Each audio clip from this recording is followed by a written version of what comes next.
I've seen people say that the Vikings should trade for Terry McLaurin or Tyreek Hill. And I disagree. I do not think they should do that. Because What? what? because For what reason? I read this CBS News or sports opinion article, and this guy was arguing that the Minnesota Vikings need to bring in these two. They need to bring in a veteran wide receiver who is on the trade block, which Tyreek Hill's been rumored to be on the trade block. Terry McLaurin has requested a trade. I don't think they should do that because, yes, would the Vikings probably be automatic Super Bowl champions if you did that? Probably, but then they'd also be paying. You want to talk about the Bengals paying their wide receivers too much money? They've already extended Addison. You've already extended Justin Jefferson. The problem that I have with that, for one, is it would pretty much be a rental. I mean, Terry's not going to be happy with a trade to the Vikings because he knows that he's probably not going to get wide receiver 1 or even wide receiver 2 money possibly at that point, for that matter. He's going to be a wide receiver 3 role. So he's going to just have to accept the role that he has this season of just being a rental. Tyreek Hill, once again, same thing. I mean, I don't know what his contract is like, but I know he's just going to be disgruntled because he's going to be probably where do you put him? Because then at that point you move Jordan Addison to 3.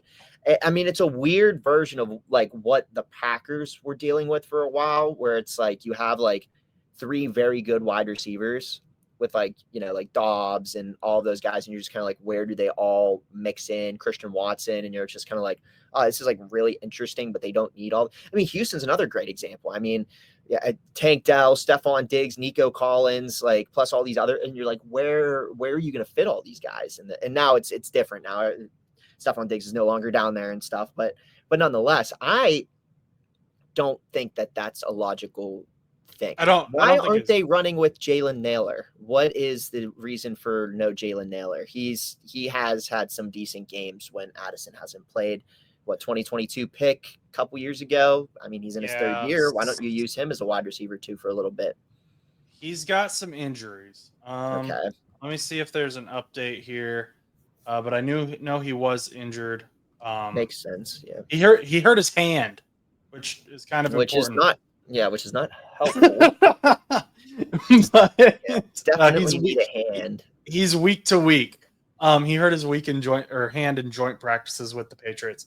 But I think that they want that, kind of just guy that they know they can trust. Mm-hmm. And yes, Terry McLaurin, Tyreek Hill, would they fill that role? Yes. Would it be overkill? Absolutely. So I have two other options that I think. One of them's a bit more. One of them I think is a bit more concrete, a bit more likely, and that's I'm bringing back Adam Thielen. If I'm heck yeah, that's a great pull, but you have to. He's still in Carolina, right? He hasn't left Carolina. Okay, so the one thing that you have to understand with this move though is, would Carolina be willing to do that? Despite Adam Thielen's age, they would have to bring back some sort of, because I mean, isn't it who's their wide receiver 1? Is it still Thielen? Did they just draft somebody? They have Ted McMillan. Okay. And they have Xavier Legette. Okay. And I always say wrong. Yeah. And then Thielen. But Jonathan Mingo. They don't have Mingo anymore. What? They cut him? Oh wait, he's in Dallas now, I think.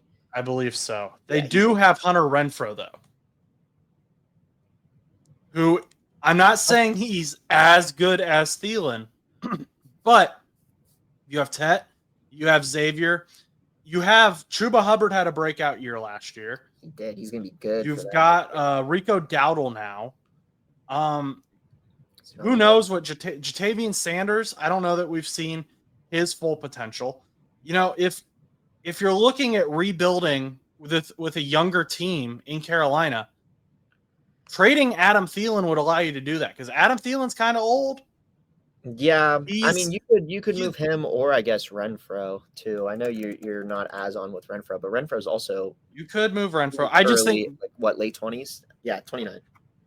The Steelers, they know, or not the Steelers, the Vikings, they know Thielen. They're familiar with Thielen. There are people in the building familiar with Thielen. Did he play with this current administration? No. But there are people in the building familiar with who Adam Thielen is.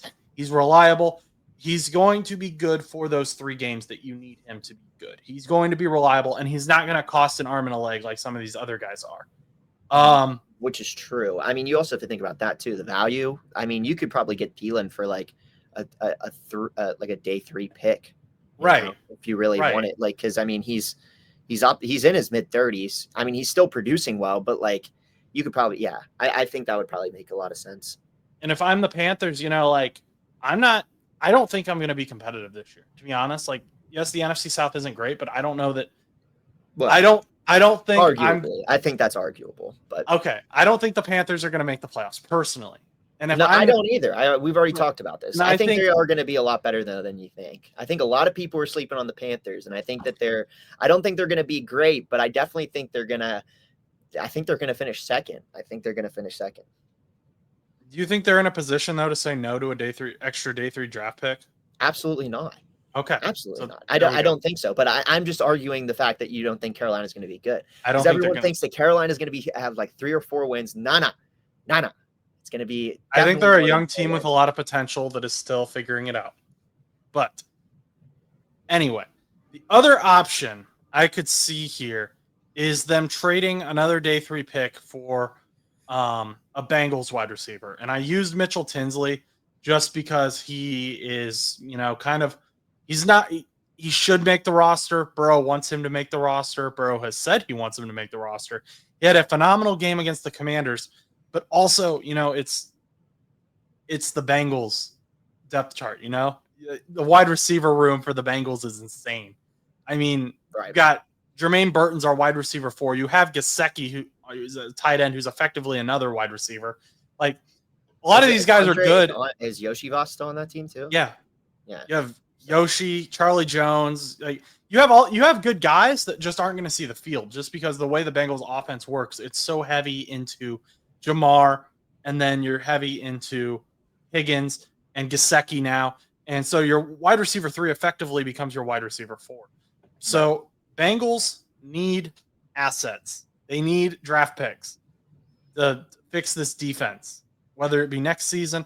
If they can somehow get a player for one of these wide receivers on defense, that'd be great. I don't think that's going to happen, but I could see the Bengals maybe trading one of their wide receivers for a draft pick to the Vikings.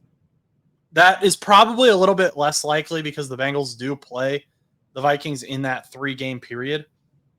So they're not going to be willing to help them unless, you got to keep the AFC North probably out of it just because even week 4 when Addison does come back, even if you're like, oh yeah, maybe the Steelers would give up one of their random wide receivers. I mean, that guy would still be playing week 4, Right.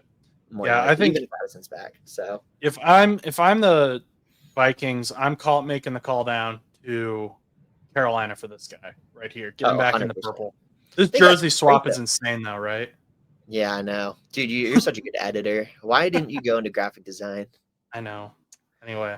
The one thing I will say, though, is it's going to be some sort of nice homecoming for the fans, too, if Adam Thielen did go back to the Vikings. Because, you have to think about it. Even if he wasn't a huge, I don't know how big of an asset he was over the time that he was there. But I would say he was very well loved and well favored and such. And I'm sure a lot of Minnesota fans were sad to see him go.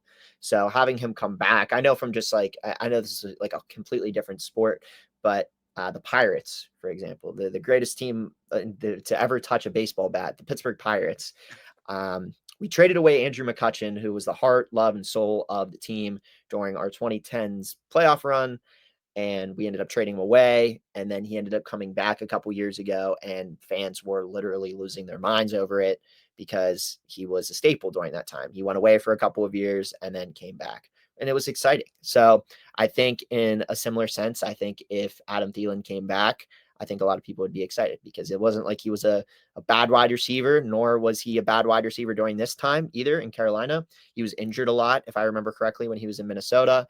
But when he is healthy, he is a very good wide receiver. So I think that's a good pull, Josh. I think that was a good pull by you. Thank you. I know ball. you know ball. You do know ball, right? Um, Except after week 1, if the Bengals win, then the Bengals are going to the Super Bowl. Then we have to reel you back in. hey, no, Bengals are the greatest offense in football.